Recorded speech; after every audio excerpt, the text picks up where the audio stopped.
শালবদরা নিরাশয় দিনে দুপুরে shoot out, গুলিবিদ্ধ 28 বছরের যুবক আনা হলো রামপুরহাট মেডিকেলে।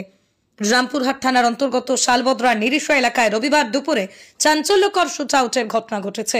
জানা গেছে দুপুর 11:30 নাগাদ 10 জনের একটি দুষ্কৃতী দল 28 বছর বয়সী সুদীপ বাসুকি নামে এক যুবককে লক্ষ্য করে এলোপাথারি গুলি চালায়। গুলিবিদ্ধ অবস্থায় সুদীপ বাসুকিকে সঙ্গে সঙ্গে রামপুরহাট মেডিকেল কলেজ ও হাসপাতালে নিয়ে যাওয়া হয়েছে। হাসপাতাল সূত্রে খবর, তার শারীরিক অবস্থা গুরুতর। প্রত্যক্ষদর্শীরা জানিয়েছেন, আচমকায় গুলির শব্দে এলাকা স্তব্ধ হয়ে পড়ে। ঘটনার পরে অভিযুক্ত দুষ্কৃতীরা এলাকা ছেড়ে পালিয়ে যায়। খবর পেয়ে রামপুরহাট থানার বিশাল পুলিশ বাহিনী ঘটনাস্থলে পৌঁছে এলাকায় অভিযান শুরু করেছে। পুলিশ সূত্রে জানা গেছে, ব্যক্তিগত শত্রুতার জেরেই এই হামলা বলেই প্রাথমিকভাবে অনুমান করা হচ্ছে। প্রশাসন সূত্রে জানা গেছে, নিরাপত্তা জোরদার করা হয়েছে। ঘটনার পূর্ণাঙ্গ তদন্ত শুরু হয়েছে। দুষ্কৃতীদের চিহ্নিত করে দ্রুত গ্রেপ্তার করার আশ্বাস দিয়েছে পুলিশ। রামপুরহাট থানার শালবদরা নিরিশা দুপুরে শুট আউট।